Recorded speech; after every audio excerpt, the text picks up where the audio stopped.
انہم اعجاز نخل خاویہ فہل تری لہم من باقیہ۔ ایسا لگتا تھا، لمبے چوڑے وہ لوگ تھے نا، ایسا لگتا تھا جیسے تیز و تند طوفان آیا ہو، سونامی کی کوئی لہر آئی ہو، اور وہ لمبے تڑنگے لمبے چوڑے جو کھجور کے درخت ہوتے ہیں، ناریل کے درخت ہوتے ہیں، پڑے رہتے ہیں نا، ایسے وہ لوگ پڑے ہوئے تھے۔ کأنہم اعجاز نخل خاویہ، قرآن کہتا فہل تری لہم من باقیہ۔ اب دیکھو اللہ نے کیسا عبرت کا نشان بنا دیا، کیا نام و نشان ہی مٹا دیا، کوئی باقی رہنے والی چیز نام و نشان ان کا ہے؟ کذالک نجزی القوم المجرمین۔ اب عرب کے ان کافروں کو اور سرکشی اختیار کرنے والوں کو، پوری انسانوں میں، انسانیت میں، انسانوں میں، سارے انسانوں میں جو سرکشی کے راستے پر چلنے والے، ان سے کہا جا رہا ہے یہ صرف قوم عاد کے ساتھ ہمارا معاملہ نہیں تھا، جو ان کی روش چلے گا، ان کے راستے کو اختیار کرے گا، کفر، شرک، گھمنڈ، غرور کو اپنائے گا، اسی طرح ہم مجرم قوموں کو سزا دیا کرتے ہیں، بدلہ دیا کرتے ہیں۔ وَلَقَدْ مَكَّنَّاهُمْ فِي مَاءٍ مَكَّنَّاكُمْ۔ عرب کے لوگوں سے کہا جا رہا ہے تم نبی علیہ السلام پر ظلم ڈھا رہے ہو، ستا رہے ہو، ان کے راستے میں روڑے اٹکا رہے ہو، ڈال رہے ہو، حالانکہ تمہارے پاس طاقت ہی کیا ہے۔ عرب لوگوں کے پاس کوئی مضبوط حکومت نہیں تھی، قبائلی، خاندانی برادری کا ایک نظام تھا، اور منتشر لوگ تھے، بکھرے ہوئے لوگ تھے، ہر قبیلے کا اپنا سردار تھا، اسی کی چلتی تھی، مضبوط کوئی حکومت ان کے پاس نہیں تھی۔ ان سے پہلے یہ قوم عاد ہو، قوم سمود ہو، اور قوم لوط ہو، اور دوسری قومیں آئی ہیں نا، جن کے قصے کہانیاں ان کے درمیان چلتی رہتی تھی، سنائی جاتی تھی۔ اللہ فرما رہے ہیں ان کو ہم نے جتنی طاقت دی تھی نا، تمہیں اتنی طاقت نہیں دی۔ بسم اللہ الرحمن الرحیم۔ واذکر اخا عاد اذ انذر قومه بالاحقاف وقد خلت النذر من بین یدیہ ومن خلفہ الا تعبدوا الا اللہ انی اخاف علیکم عذاب یوم عظیم۔ آج کے درس کا آغاز ہم اللہ کے فضل و کرم سے سورہ احقاف کی آیت نمبر 21 سے کر رہے۔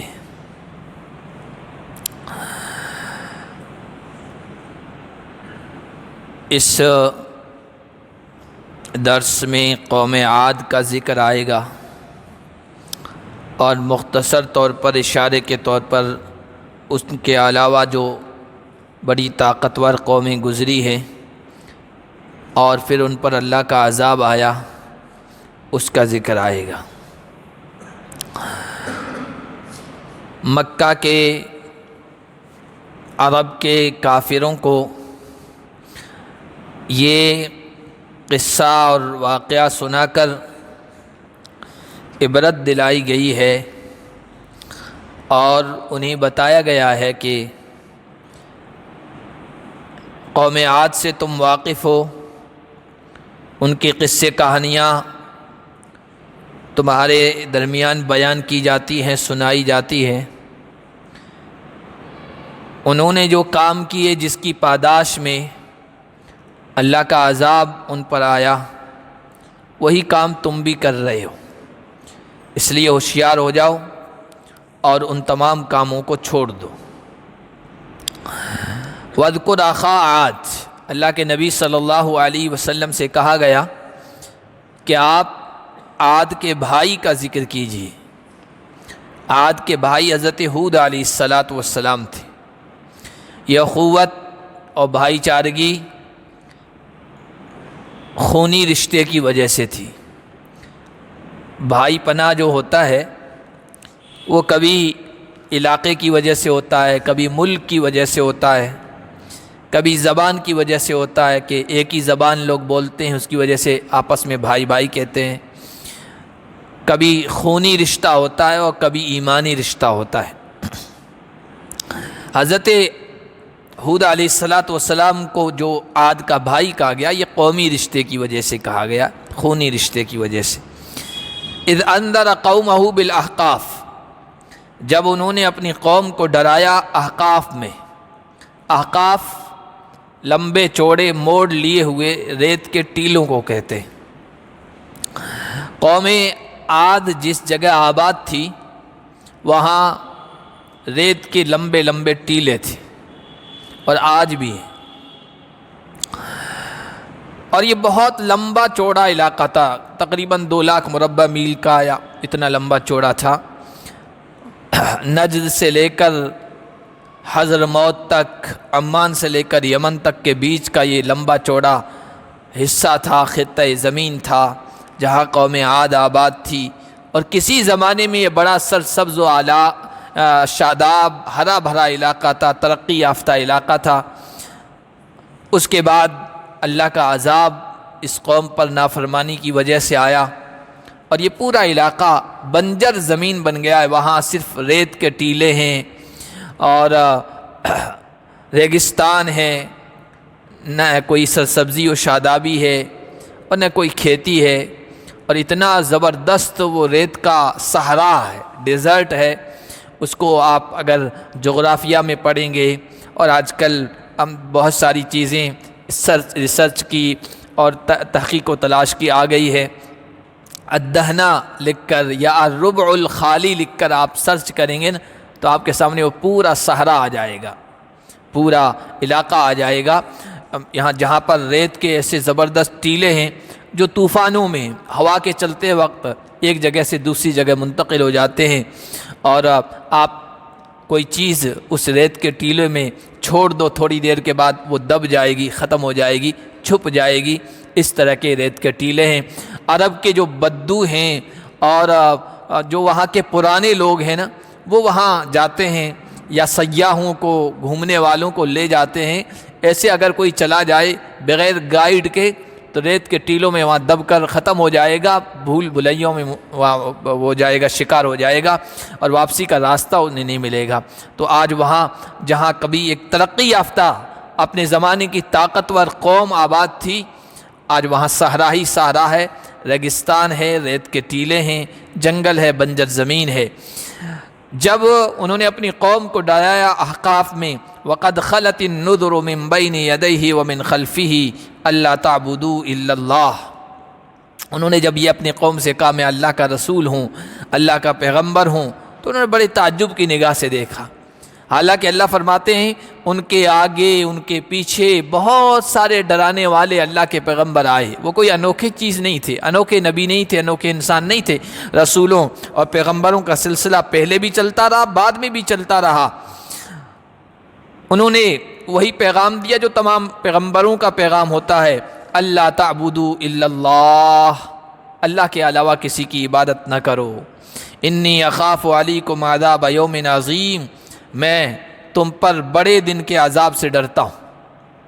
تمہارے سلسلے میں اندیشہ ہے کہ کہیں اس بڑے دن کے عذاب میں مبتلا نہ ہو جاؤ۔ بڑا دن اگر قیامت کا مان لیں تو وہ بڑا سخت دن ہوگا، اور بڑا دن یا اللہ کے دن قرآن میں ان دنوں کو کہا گیا ہے جن دنوں میں کسی قوم پر اللہ کی بہت بڑی نعمت نازل ہوئی،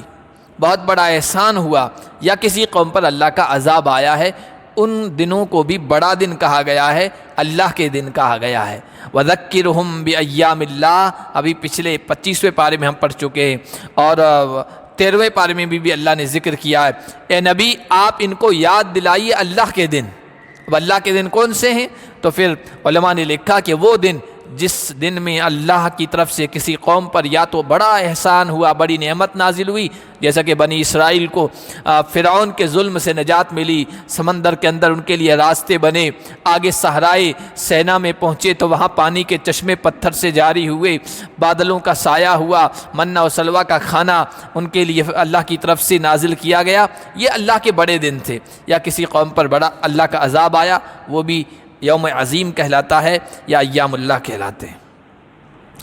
قالوا اجئتنا لتأفکنا عن آلہتنا، جب حضرت ہود نے ان کو سمجھایا تو وہ کہنے لگے اے ہود، کیا آپ ہمارے پاس اس لیے آئے ہیں کہ ہمارے باپ دادا جن معبودوں کی پوجا کرتے تھے اور جو رسم و رواج اور جو طریقہ اور روایت ان کے درمیان چل رہی تھی اس سے آپ ہمیں پھیر دیں؟ آپ اس لیے آئے ہیں؟ یہ تو ہم ماننے کے لیے تیار نہیں ہیں، بلکہ جب انہوں نے اللہ کی توحید کی طرف بلایا، شرک کی شناعت، مذمت و برائی بیان فرمائی، تو 12ویں پارے میں ہم پڑھ چکے ہیں، وہاں قوم کے لوگ کہنے لگے ان نقول الا اعتراک بعض آلہتنا بسوء، ہمارا تو خیال یہ ہے کہ آپ یہ جو بہکی بہکی باتیں کرتے ہو نا، قوم، برادری، خاندان، باپ دادا جس طریقے پر تھے اس طریقے کو چھوڑ دو، بتوں کی پوجا چھوڑ دو، ہمیں ایسا لگتا ہے ہمارے ان بتوں مورتیوں کی تم نے برائی بیان کی ہے، تم ان کو کہتے ہو کہ یہ کچھ نہیں کر سکتے، نہ نفع کے مالک ہیں، نہ نقصان پہنچا سکتے ہیں، اور نہ ان کے قبضے قدرت میں کچھ ہے، یہ جو تم ہمارے معبودوں کی برائی بیان کرتے ہو نا،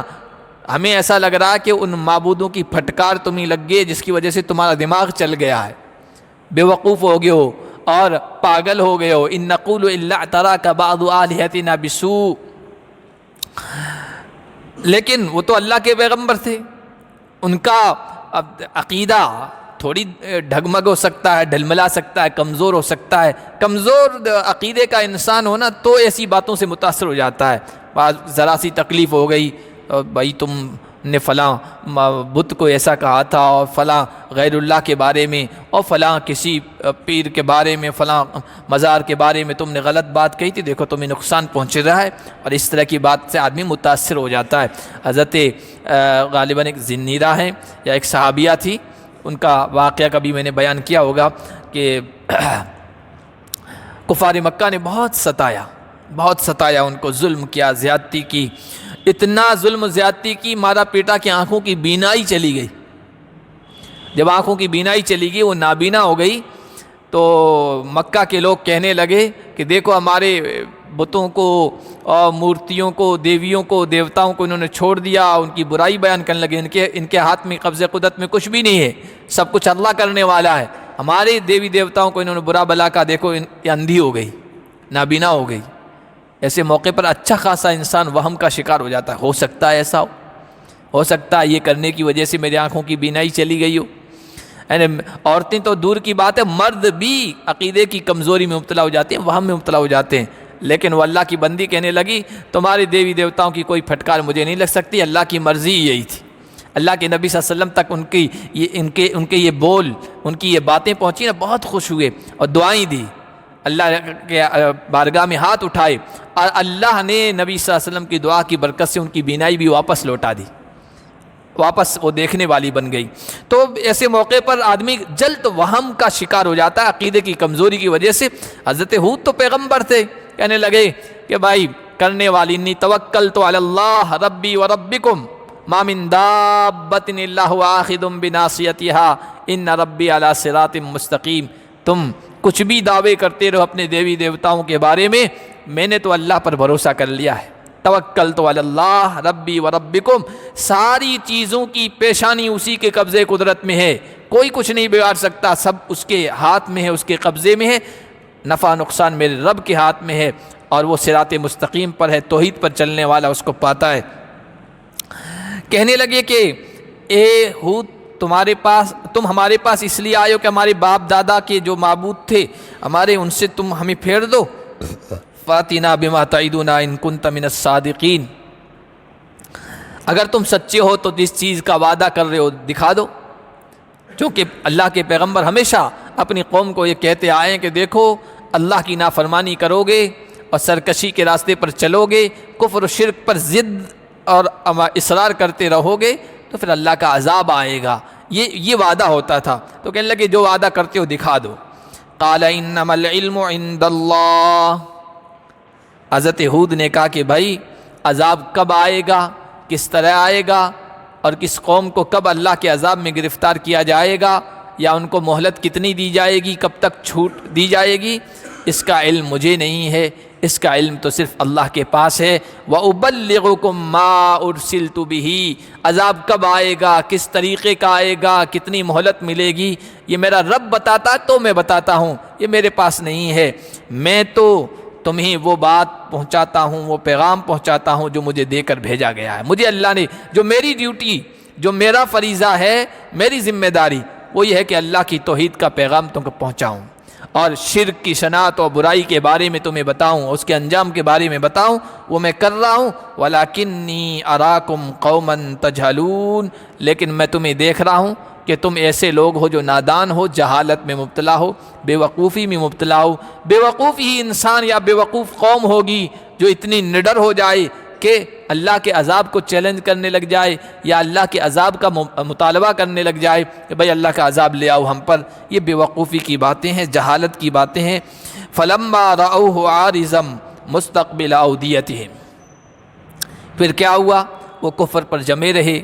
شرک پر اصرار کرتے رہے۔ اللہ کے عذاب کا وقت آ گیا، اور اللہ کا عذاب اس طرح آیا کہ مسلسل 3 سال تک ان پر بارش نہیں ہوئی، قحط سالی میں مبتلا ہو گئے، پریشان ہو گئے، بےتاب ہو گئے۔ تو پھر انہوں نے یہ کیا کہ اپنے 70 آدمیوں کا وفد بیت اللہ بھیجا، خانہ کعبہ بھیجا۔ خانہ کعبہ جو آج عمارت ہے یہ اس وقت ڈہ چکی تھی، منہدم ہو چکی تھی، چونکہ اس سے پہلے حضرت نوح علیہ السلام کا طوفان آ چکا تھا، اور اس طوفان میں بیت اللہ کی عمارت کو نقصان پہنچا تھا۔ عمارت ڈھہ چکی تھی، ختم ہو چکی تھی، لیکن لوگوں کو پتا تھا کہ وہ عمارت کس جگہ تھی، جگہ کا پتا تھا، اور وہ جگہ پورے عرب والوں کے نزدیک قابل احترام تھی، قابل عظمت تھی۔ جب کوئی پریشانی پیش آتی تھی، کوئی مصیبت آیا کرتی تھی، تو وہاں جا کر دعا مانگا کرتے تھے، آسائش کے لیے، سہولت کے لیے، آسانی کے لیے اور پریشانی کے دور کرنے کے لیے۔ تو انہوں نے اپنے 70 آدمیوں کا ایک وفد بھیجا کہ جاؤ بھائی وہاں جا کر دعا مانگو، یہ قحط سالی دور ہو جائے، پریشانی دور ہو جائے، بارش ہو جائے۔ وہ وفد آیا اور مکہ کے ایک بڑے چودھری کے ہاں ٹھہرا، معاویہ بن بکر نام تھا غالباً اس کا، تو اس کے یہاں ٹھہرا۔ وہ کافی دنوں تک اس نے میزبانی کی، کھانا کھلایا۔ اب وہاں آ کر چونکہ مزے کھانے مل رہے ہیں، اس کی 2 باندیاں تھی گانے بجانے والی، گیت گایا کرتی تھی، اس کے گیت سنتے تھے، بس وہی منامک ہو گئی۔ کس مقصد کے لیے آئے تھے وہ بھول گئے، اور میزبان پر بوجھ بھی بن رہے ہیں، اتنے سارے لوگوں کا کھانا پکانا وغیرہ، تو بیچارہ پریشان ہو گیا۔ وہ شاعر تھا، وہ ان کے لوگ شاعر تھے، تو اس نے کچھ اشعار نظم کیے اور ان اشعار کو باندیوں کو دیا کہ اب تم یہ سناؤ ان کو۔ ان اشعار میں ایک قوم عاد کی بدحالی کا تذکرہ تھا، قحط سالی کا تذکرہ تھا، اور پھر بیچ بیچ میں اشاروں میں بھائی تم دوسروں پر کیوں بوجھ بن رہے ہو، جس مقصد کے لیے آئے ہو اس مقصد میں لگ جاؤ، وہ کام کرو جو ڈیوٹی تمہاری لگائی گئی ہے، یہ بھی کہہ دیا گیا تھا، بیچ میں سائلنٹ میسج دے دیا گیا تھا۔ ان باندیوں نے وہ اشعار پڑھے تو ان کے ہوش آئے، ارے بھائی ہم تو جس مقصد کے لیے آئے تھے وہ مقصد تو ہم نے کیا ہی نہیں۔ چنانچہ پھر وہ وفد بیت اللہ آیا، یہاں دعائیں کی، اور اس کے بعد جو ہے یہ واپس اپنے علاقے میں لوٹا ہے۔ علاقے میں جب پہنچا تو اس کے بعد اچانک بادل کی گھنگور گھٹائیں چھائی، اوپر بادل امڈ آئے۔ بادل انتہائی کالے اور سیاہ، ظاہر سی بات ہے جب کالا بادل ہوتا ہے، گھنگور گھٹا جسے ہم کہتے ہیں، تو یہی امید لگاتے ہیں کہ بھائی اب یہ تو بہت زبردست بارش ہوگی، بس لمحوں میں سب جل تھل ہو جائے گا، ہر طرف پانی پانی ہو جائے گا، اور ہماری جو پریشانیاں وہ دور ہو جائے گی۔ جب وہ بادل آیا نا، قرآن کہتا ہے فَلَمَّا رَأَوْهُ عَارِضًا مُسْتَقْبِلَ أَوْدِيَتِهِمْ، جب انہوں نے بادل دیکھا اپنی ان کی وادیوں کی طرف، آبادیوں کی طرف آتے ہوئے، رخ کرتے ہوئے، کہنے لگے هَذَا عَارِضٌ مُمْطِرُنَا، یہ بارش والا بادل ہے جو ہم پر برسے گا، بارش برسائے گا۔ اللہ نے فرمایا بل ہوا مستعجلتم بہ، نہیں یہ بارش برسانے والا بادل نہیں ہے، بلکہ یہ وہ ہے جس کے بارے میں تم جلد بازی کیا کرتے تھے۔ تم کہتے تھے نا لاؤ عذاب، اگر تم سچے ہو اللہ کا عذاب لا کے دکھاؤ، یہ وہ ہے جس کی تم جلد بازی کیا کرتے تھے، ڈیمانڈ کیا کرتے تھے۔ ریح فیہا عذاب علیم، یہ آندھی ہے، طوفان ہے جس میں دردناک عذاب ہے اللہ کی طرف سے۔ تدمر کل شیء بامر ربہا، جو اپنے رب کے حکم سے ہر چیز کو تہس نہس کر کے رکھ دے گی، تباہ و برباد کر کے رکھ دے گی۔ چنانچہ اس بادل کے اندر تیز و تند ہوا تھی، اور حدیث شریف میں آیا، غالباً ترمذی شریف کی روایت ہے، اللہ کے نبی صلی اللہ علیہ وسلم نے بیان فرمایا ہوا، یہ جو انگوٹھی ہوتی ہے اس کا گول دائرہ کتنا ہوتا ہے، ظاہر سی بات ہے انگلی کے برابر ہوگا، اتنا حلقہ اس ہوا کے خزانے کا کھولا گیا تھا بس، اور وہ اتنی تیز و تند، بس اتنا ہلکا کھولا گیا، زیادہ کا حکم دے دیتا تو پتہ نہیں کتنی دنیا برباد ہو جاتی، اتنا انگلی کے حلقے کے برابر، انگوٹھی کے حلقے کے برابر اس کو ہوا کو اجازت دی گئی چلنے کی، اور وہ اتنی تیز و تند شکل میں چلی ہے۔ تو قرآن میں یہاں تو یہ کہا گیا کہ ہر چیز کو تہس نہس کر کے رکھ دیا، اور آگے آ رہا ہے 29ویں پارے میں کہ وہ آندھی چلی ہے پھر سبعۃ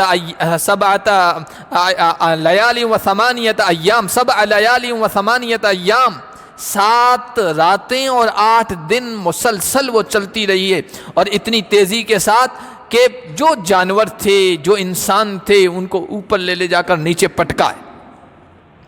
اور معمولی انسان نہیں تھے وہ، جو قوم عاد کے جو لوگ تھے معمولی انسان نہیں تھے،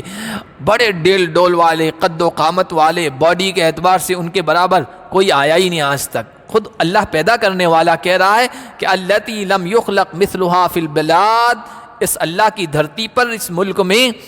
ان جیسا اللہ نے کبھی پیدا ہی نہیں کیا ہے۔ اور وہ خود بھی کہا کرتے تھے، چونکہ اللہ نے اتنا طاقت سے نوازا تھا، قوت سے، اقتدار سے، کہا کرتے تھے لوگوں سے من اشد منا قوہ، ہم سے بڑھ کر طاقتور ہے کون، ہمارے مقابلے میں کون آ سکتا ہے، ہمارا کون کیا بگاڑ سکتا ہے۔ اپنی طاقت پہ، ڈیل ڈول پہ، قوت پہ انہیں ناز ہو گیا تھا، فخر، غرور اور گھمنڈ ہو گیا تھا۔ فَأَصْبَحُوا لَا يُرَىٰ إِلَّا مَسَاكِنُهُمْ، جب یہ ہوا چلی ہے تو 7 راتیں اور 8 دنوں کے بعد ایک ایک کو ایسا ہوا نے پٹکا ہے کہ سوائے ان کی آبادی کے، ان کی رہائش گاہوں کے، گھروں کے، کوئی چیز نظر نہیں آتی تھی۔ كَأَنَّهُمْ أَعْجَازُ نَخْلٍ خَاوِيَةٍ فَهَلْ تَرَىٰ لَهُم مِّن بَاقِيَةٍ، ایسا لگتا تھا، لمبے چوڑے وہ لوگ تھے نا، ایسا لگتا تھا جیسے تیز و تند طوفان آیا ہو، سونامی کی کوئی لہر آئی ہو، اور وہ لمبے تڑنگے، لمبے چوڑے جو کھجور کے درخت ہوتے ہیں، ناریل کے درخت ہوتے ہیں، پڑے رہتے ہیں، ایسے وہ لوگ پڑے ہوئے تھے۔ کأنہم اعجاز نخل خاویہ، قرآن کہتا فہل تری لہم من باقیہ، اب دیکھو اللہ نے کیسا عبرت کا نشان بنا دیا، کیا نام و نشان ہی مٹا دیا، کوئی باقی رہنے والی چیز، نام و نشان ان کا ہے۔ کذالک نجزی القوم المجرمین، اب عرب کے ان کافروں کو اور سرکشی اختیار کرنے والوں کو، پوری انسانوں میں، انسانیت میں، انسانوں میں، سارے انسانوں میں جو سرکشی کے راستے پر چلنے والے، ان سے کہا جا رہا ہے یہ صرف قوم عاد کے ساتھ ہمارا معاملہ نہیں تھا، جو ان کی روش چلے گا، ان کے راستے کو اختیار کرے گا، کفر، شرک، گھمنڈ، غرور کو اپنائے گا، اسی طرح ہم مجرم قوموں کو سزا دیا کرتے ہیں، بدلہ دیا کرتے ہیں۔ وَلَقَدْ مَكَّنَّاهُمْ فِي مَاءٍ مَكَّنَّاكُمْ، عرب کے لوگوں سے کہا جا رہا ہے تم نبی علیہ الصلوۃ والسلام پر ظلم ڈھا رہے ہو، ستا رہے ہو، ان کے راستے میں روڑے اٹکا رہے ہو، ڈال رہے ہو، حالانکہ تمہارے پاس طاقت ہی کیا ہے۔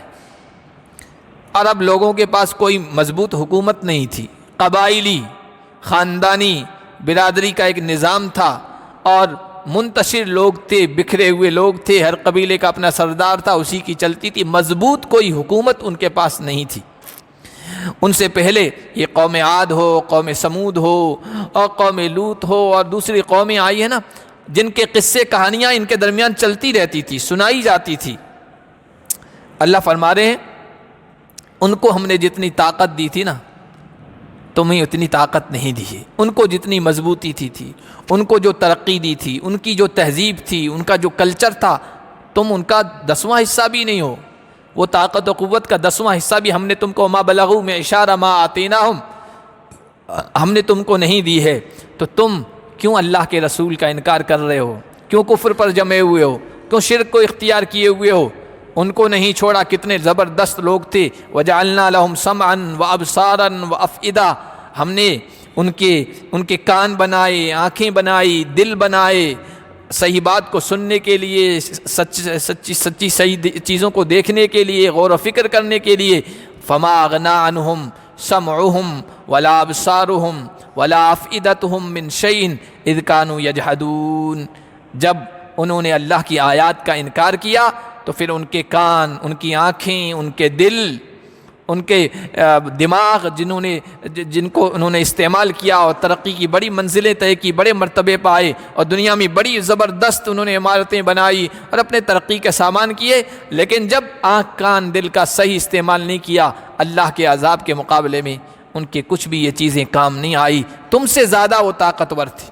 تم سے زیادہ وہ قوت والے تھے، تم سے زیادہ مضبوط حکومت اور اقتدار والے وہ لوگ تھے، لیکن جب اللہ کی نافرمانی پہ قومیں اتر آتی ہے تو پھر اللہ انہیں نشان عبرت بنا دیتا ہے، صفحہ ہستی سے مٹا دیتا ہے، نام و نشان تک باقی نہیں رہتا۔ آپ دیکھیے کتنے مضبوط لوگ تھے اور مضبوط قومیں تھیں۔ ہمارے اس علاقے میں پورے بر صغیر میں بھی بڑی بڑی قومیں، بڑی بڑی تہذیبیں، بڑی بڑی سنسکرتیاں، بہت کچھ ہو رہا ہے۔ آپ دیکھیے موہنجو دڑو، ہڑپا، ٹیکسلا، اجنتا لورا، یہ ایک بڑی بڑی تہذیبیں تھیں، پرانی بڑی ترقی یافتہ قومیں تھیں۔ آج صرف ہم تاریخ میں پڑھتے ہیں یا وہ جگہیں پڑھی ہے جہاں جا کر دیکھتے ہیں پرانی چیزیں کہ اتنا پرانا کوئی آباد تھا، کچھ بس تاریخ میں وہ بیان کیا جاتا ہے یا فلموں کے ذریعے سے ان کو بیان کیا جاتا ہے کہ ہاں کوئی تہذیب تھی، کوئی کلچر تھا، لیکن کیوں تباہ و برباد کر دیا گیا؟ کیوں ان کا نام و نشان مٹا دیا گیا؟ قرآن کہتا ہے کہ وہ سرکشی پر اتر آئے تھے، گھمنڈ و غرور میں مبتلا تھے، اللہ کے صحیح پیغام کو انہوں نے ٹھکرا دیا تھا۔ اذ کانوا یجحدون بآیات اللہ، اللہ کی آیتوں کا انہوں نے انکار کیا۔ جہد کہتے ہیں دل سے سچا ماننے کے باوجود زبانی طور پر ٹھکرا دینا، دل کہہ رہا ہے، ضمیر گواہی دے رہا ہے کہ یہ درست ہے، لیکن پھر بھی کسی رکاوٹ کی وجہ سے صحیح بات کو قبول نہیں کرتے ہیں۔ وحاق بہم ما کانوا بہ یستہزئون، پھر جس چیز کا وہ مذاق اڑایا کرتے تھے اس چیز نے ان کو آ گھیرا، مذاق اڑایا اللہ کے عذاب کا، کہا کہ فاتنا بما تعدنا، لا کے دکھا دو۔ اب ایک بات بیچ میں آ گئی بادل کی وجہ سے کہ قوم عاد کا اوپر بادل آیا، وہ سمجھے کہ بارش ہوگی۔ اللہ کے نبی صلی اللہ علیہ وسلم جب کوئی اس طرح کا بادل دیکھا کرتے تھے تو بے چین ہو جایا کرتے تھے، کبھی حجرے میں، کبھی مسجد کی طرف، کبھی نماز میں مشغول ہو جاتے تھے، بے چینی بڑھ جایا کرتی تھی۔ اسی طرح کا کوئی موقع تھا، اللہ کے نبی اس طرح بے چین ہو گئے، حضرت عائشہ نے پوچھ لیا یا رسول اللہ، آپ بادل وغیرہ ہوتا ہے یا کچھ ہوا چلنے لگتی ہے تو اتنے بے چین کیوں ہو جایا کرتے ہیں؟ تو اللہ کے نبی صلی اللہ علیہ وسلم نے کہا تھا کہ عائشہ، اسی طرح کا بادل قوم عاد پر آیا تھا تو مجھے خطرہ لگتا ہے کہ کہیں اسی طرح اس میں عذاب نہ ہو، اسی لیے ہوا چلے اور اس طرح کے بادل ہوں اور بارش ہوں تو اس موقع پر اللہ کے نبی نے ایک دعا سکھائی ہے، اللہم انی اسألک خیرہا وخیر ما فیہا واعوذ بک من شرہا وشر ما فیہا۔ یا اللہ، اس ہوا کے خیر کو اور اس میں جو کچھ ہے اس کے خیر کو، وخیر ما ارسلت بہ، اور جس خیر کے ساتھ اس کو بھیجا گیا ہے، جس چیز کے ساتھ اس کو بھیجا گیا اس کا خیر، اس کی اچھائی بھلائی میں تجھ سے طلب کرتا ہوں۔ وَأَعُوذُ بِكَ مِن شَرِّهَا وَشَرِّ مَا فِيهَا، اور میں اس کے شر سے، جو کچھ اس میں ہے اس کے شر سے، وَشَرِّ مَا أُرْسِلَتْ بِهِ، اور جس چیز کو دے کر اس کو بھیجا گیا ہے، جس پیغام کو دے کر بھیجا گیا ہے اس کے شر سے میں تیری پناہ میں آتا ہوں، تیری پناہ چاہتا ہوں۔ اللہ نے فرمایا وَلَقَدْ أَهْلَكْنَا مَا حَوْلَكُم مِّنَ الْقُرَىٰ، یہ تو قوم عاد ہے، بہت پہلے گزر چکی ہے، تھوڑی سی تم سے دور رہتی ہے، 2000 سال پہلے قوم عاد گزری ہے اور مکہ کے لوگوں سے تھوڑی دوری پر یہ آباد تھی۔ اللہ فرما رہے ہیں تمہارے ارد گرد جو بستیاں ہیں نا، ان کو بھی تو ہم ہلاک کر چکے ہیں۔ قریب میں قوم سمود تھی، قوم مدین تھی، قوم لوط تھی، وہ بھی اللہ کے عذاب کا شکار ہوئی۔ وَصَرَّفْنَا الْآيَاتِ، اور ہم نے اپنی آیتیں کھول کھول کے ان کو بیان کی، نبیوں نے کھول کھول کے سمجھایا، طرح طرح سے انداز بدل کر، اسلوب بدل کر، لیکن ان کی سمجھ میں نہیں آیا، اور سمجھایا اس لیے لعلہم یرجعون، تاکہ وہ اللہ کی طرف رجوع کریں، غلط بات سے باز آ جائیں۔ فلولا نصرهم الذین اتخذوا من دون اللہ قربانا آلہہ، جب اللہ کا عذاب آیا ان قوموں پر تو پھر اللہ کو چھوڑ کر جن معبودوں کو انہوں نے اپنا لیا تھا اور ان کا یہ خیال تھا کہ یہ اللہ کے قریب ہمیں کریں گے اور اس سے نازک موقع پر، مشکل موقع پر یہ ہمارے کام آئیں گے، اللہ فرماتے ہیں فلولا نصرہم، ان کے یہ معبود ان کے کام کیوں نہیں آئے، ان کی مدد کیوں نہیں کی، بل ضلوا عنہم، بلکہ اس وقت وہ گمراہ ہو گئے، گم ہو گئے، ان کے کام نہ آئے، سامنے نہ آئے۔ وَذَلِكَ إِفْكُهُمْ وَمَا كَانُوا يَفْتَرُونَ، یہ ان کی من گھڑت بات تھی اور جو کچھ وہ اپنی طرف سے گھڑا کرتے تھے، انہوں نے ان کے بارے میں خیال کر رکھا تھا یہ مشکل کشا ہیں، یہ پریشانی کو دور کرتے ہیں، یہ آڑے وقت میں کام آتے ہیں، یہ سنکٹ کو دور کرتے ہیں، یہ فلاں فلاں کرتے ہیں، اپنی طرف سے ان کے بارے میں گھڑ کر رکھا تھا، حقیقت کچھ بھی نہیں تھی۔ اور جب اللہ کا عذاب آیا تو وہ ساری چیزیں کھل گئی، حقیقت سامنے آ گئی۔ آگے جو آیات ہیں سورہ احقاف کی آخری آیات، اور وہ آخری درس ہوگا جس میں جنات کا تذکرہ ہے، اللہ کے نبی پر وہ کس طرح ایمان لے آئے اور کس طرح انہوں نے اللہ کے نبی کا پیغام سنا، انشاءاللہ اگلے درس میں پڑھیں۔